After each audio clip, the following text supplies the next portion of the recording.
talk about Noah's Ark's first 12 months, talking about how we prepared, some of the experiences in the early days, some of the issues that came up for us as an agency, and more broadly the sort of issues Anna was talking about.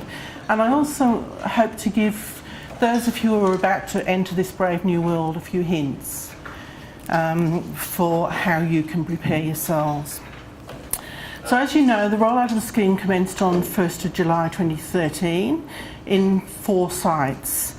Tasmania for young people, 15 to 24, South Australia, children 0 to 14, Hunter area of New South Wales and Barwon area of Victoria, both 0 to 65. You also know that the scheme is underpinned by the principles of choice and control, and that inclusion is inherent with the use of natural and community environments as important where possible. I think most of you know Noah's Ark, Victoria's largest provider of early childhood intervention services, providing services to about 2,000 families across Victoria. Noah's Ark has operated a transdisciplinary model for about 6 years fully, but certainly had played with it before then, and it was a slow transition. Our Barwon branch, prior to the NDIS, was funded for 44 targets. And it was a great shock for us. So prior to the NDIS starting, as you know, funding came regularly, we got a cheque a month, and there was a wait list for services. We never had to worry about attracting families, never had to advertise our services. We didn't have to attract service users or compete with any other ECIS agencies. We had our 44 targets, and when a family left, DCD sent a new family.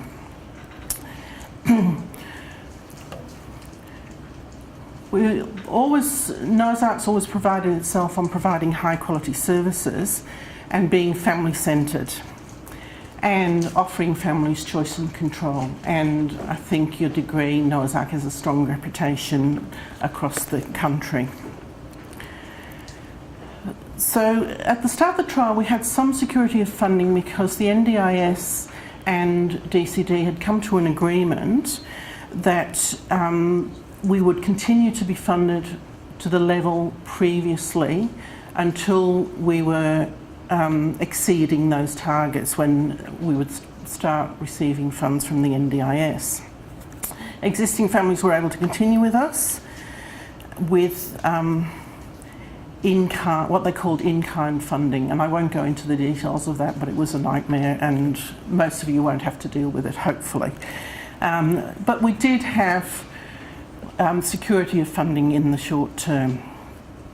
We started the scheme with a reduced number of clients, however, because DCD had stopped sending new clients in anticipation of the start of the NDIS. So we had staffing for 44 families, and in anticipation of an influx, we also employed an extra speech pathologist.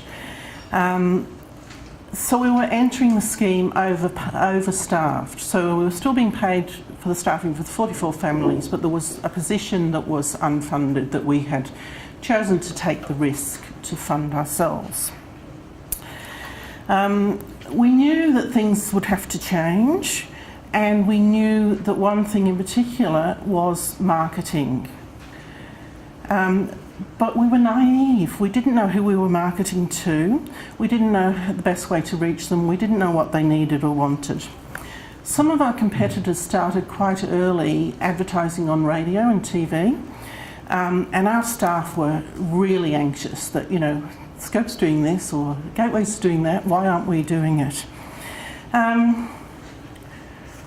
So we really had to think a lot about our marketing strategy, and when you think about it, formerly DCD had been our marketing strategy. People came to Central Intake, they got our brochures and they got sent, and there was a wait list, so they were very grateful when they did get sent to us.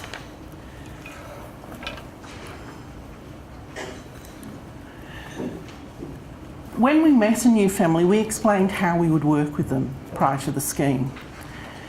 why we worked the way we do, that it was best practice, based on evidence. We'd allocate a key worker who was available and who we thought would be a good match for the family. On entry into the scheme, however, we couldn't tell them what we were going to do or how we were going to work. We needed to ask them what they wanted to buy, and that's a significant difference.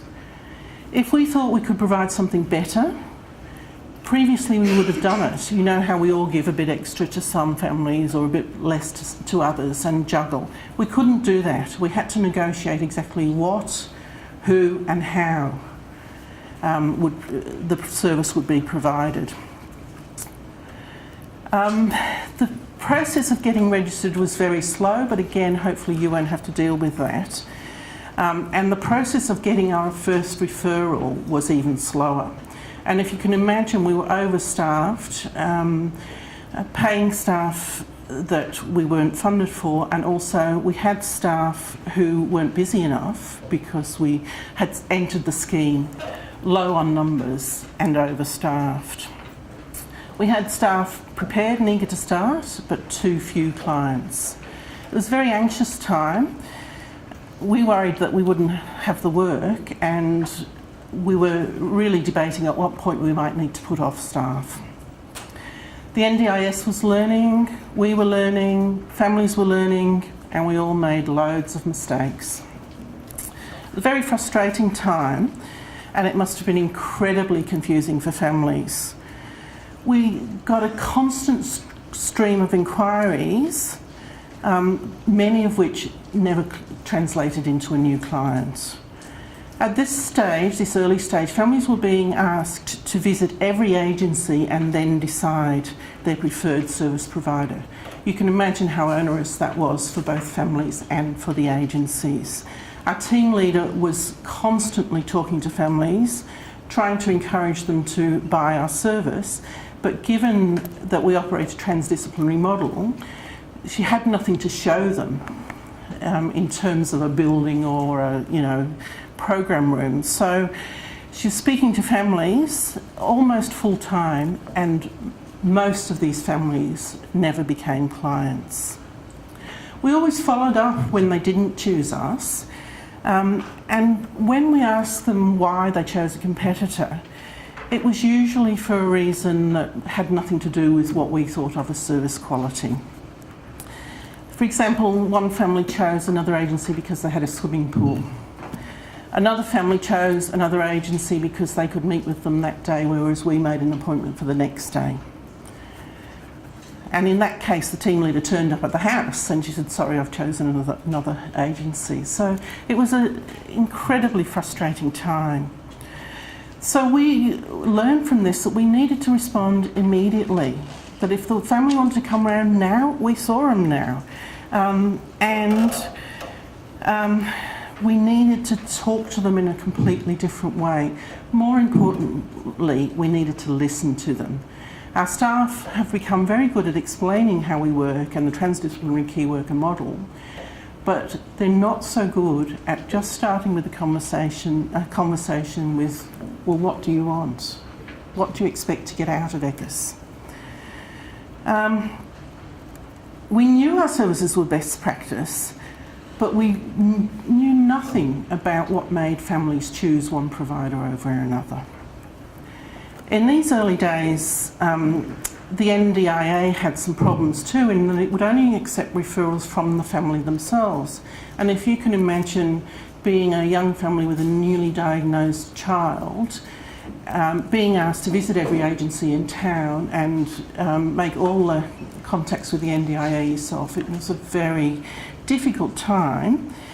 And the NDIA at this stage was treating the agencies with huge suspicion. There was an assumption that we'd just try and feather our nests. So we weren't allowed to make referrals, we weren't allowed to go to any meetings, even if the family wanted us to, and we had no say in any of the issues. And what happened? Those in the room who were there at the time know that referrals dried up completely. So here we were, overstaffed, with insufficient clients, and the NDIA was telling us they weren't getting any new referrals. And prior to this, central intake had about 20 new referrals a month. So where were these people going? Luckily, I think we knew why, and luckily the NDIA listened. So all the agencies were meeting quite regularly, and this wasn't a Noah's Ark experience. This was every agency in the Barwon area. None of us had enough clients. It didn't matter for an organisation like Noah's Ark as much as it did for an organisation like, for example, Gateways, that all their business was NDIA funded, or in the new scheme would be.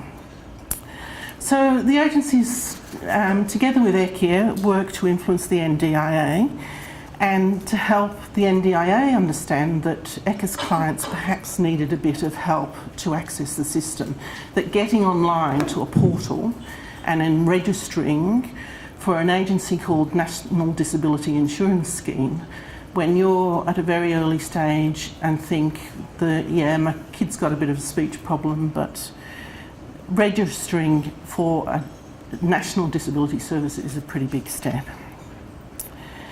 But luckily the NDIA responded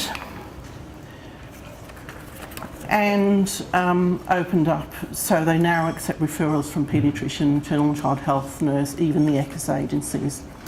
And in those early days, the NDIA planners were a barrier to services as well. Their roles to be a neutral outsider, and they couldn't recommend an agency or a family.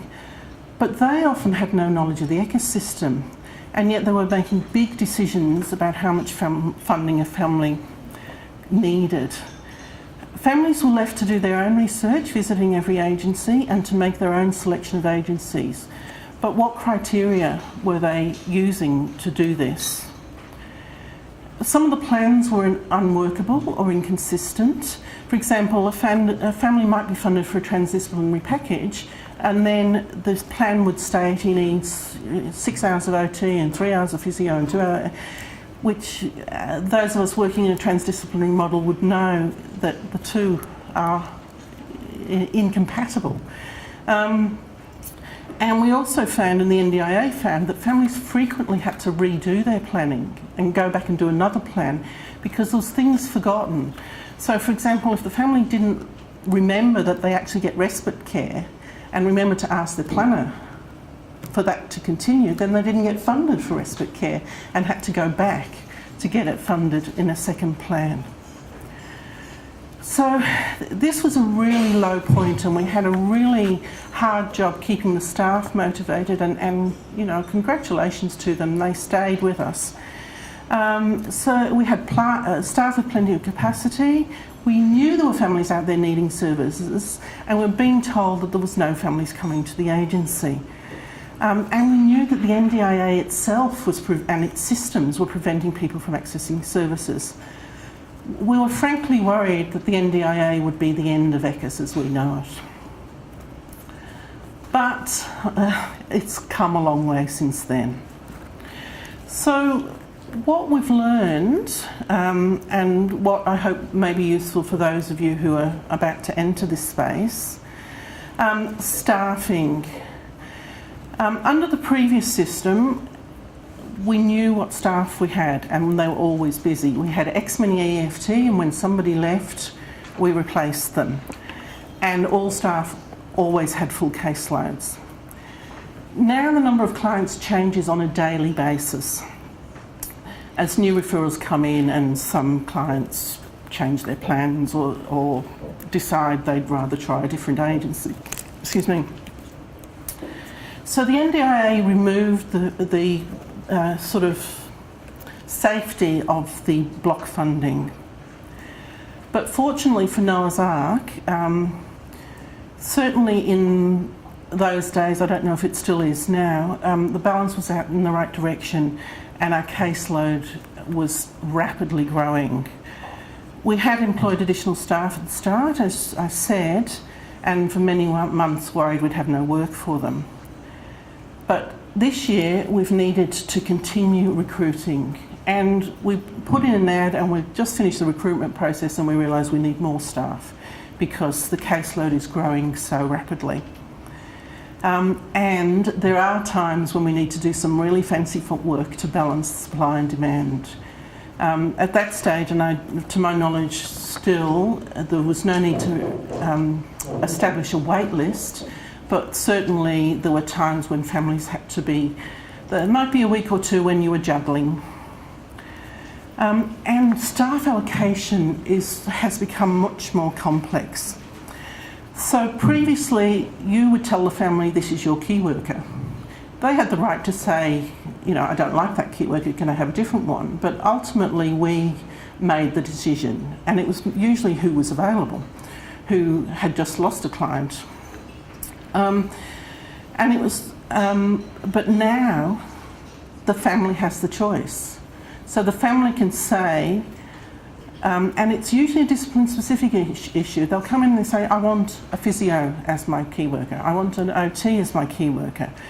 And if we don't have one, we either have to employ one or have the conversation around why do you feel you need a speech pathologist? This is what a key worker does. This is how it can be achieved. And this is the way the transdisciplinary model works.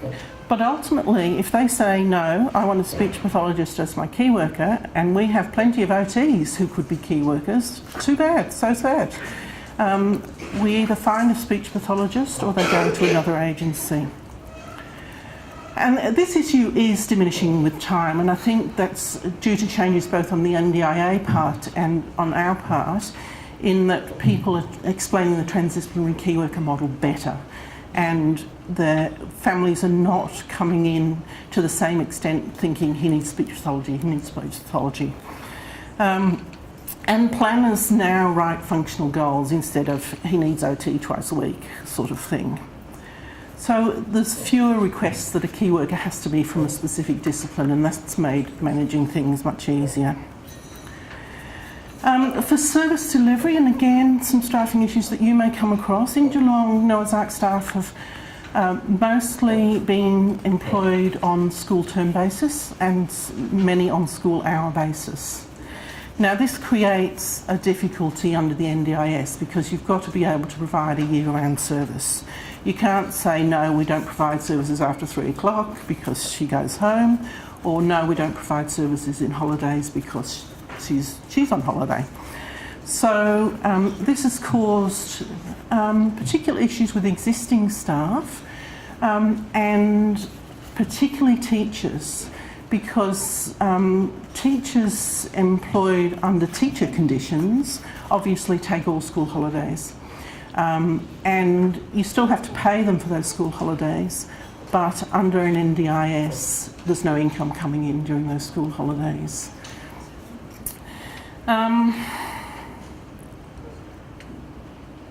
So we've had to implement a policy of new staff being employed on a full year basis, and also asking staff to be a bit more flexible in terms of, do we have some staff who start at 10 and finish at 6? Do we have some staff who work Saturday mornings? Those sorts of questions are needed, because if a family needs a service at a particular time, you can't say, I'm sorry, your worker's going to be on holiday then.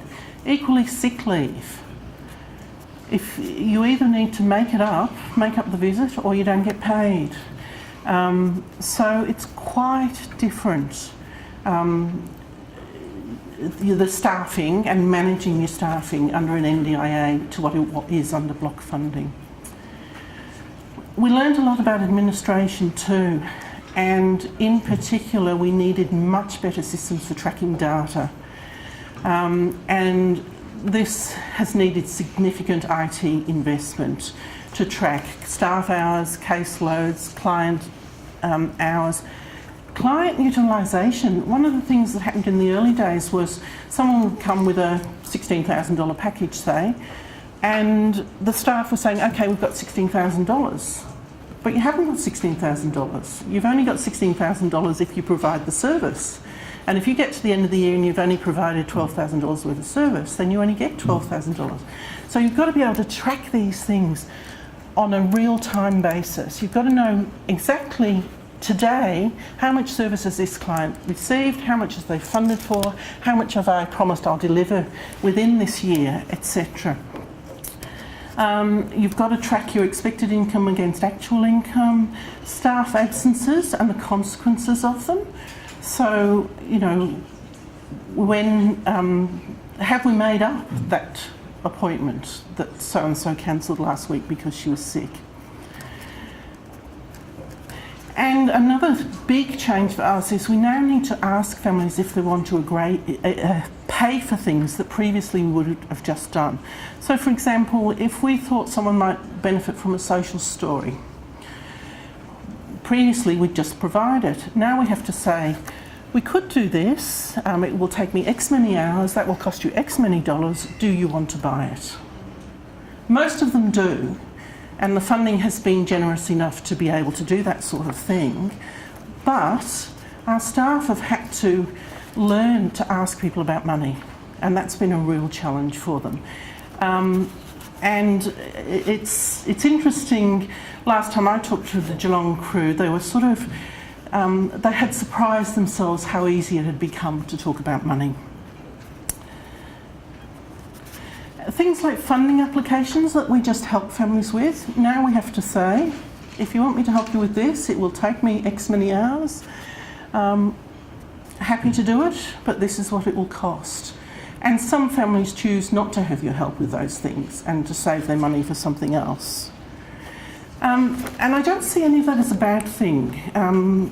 Decisions about the content and the extent of the service are now more likely to be made by the family than by us. Families have been empowered, and they might now do something for themselves rather than expecting us to do it. And this has meant for staff that at times you need to sit back and not do something that you think might be really important for this family. If they don't want it, or if they're not funded for it, you can't provide it. But that capacity building and coaching of families has become more important. Marketing. We started out thinking that if we told people how good we were and had lots of glossy brochures and videos and whatever, and told them that our service is evidence-based, we're best practice, we're a leader in our intervention, all those sorts of things, then of course they'd come to us. Of course they'd want us. But we now realise it's much more about hearing the family story, working out the niche we can fill in that family's service. It's not about trying to sell the service we provide. It's about offering the service the family wants. Families come to us when they feel we listen and understand their particular story and know how to work with a family like theirs. Most families don't want to know about the research behind your practice, and apologies to Anu. Best practice is just jargon to families. We feel good that we can say we're doing it, but often the family doesn't have a clue what we're talking about. It creates distance rather than warming them to us. So we're learning to market services by listening and telling stories of real people, real families like theirs that we have helped. Choice and control. Noah's Ark's always believed it's offered choice and control, and indeed it has, over the where the service is delivered, the goals, the methods of meeting those goals. But we're realising the limitations of that choice and control. Now, if a family's funded for a service and they want to buy it from us, we need to provide it or forfeit the income. We can't give them a bit more, a bit less, a bit different, blah, blah, blah. We have to give them what they're funded for. And previously, as I'm sure you all do, we'd balance caseloads by doing this, giving some people a bit more and a bit less. But now families are funded according to need, not just a block grant that's the same for everybody. Families now have the control. That's really important.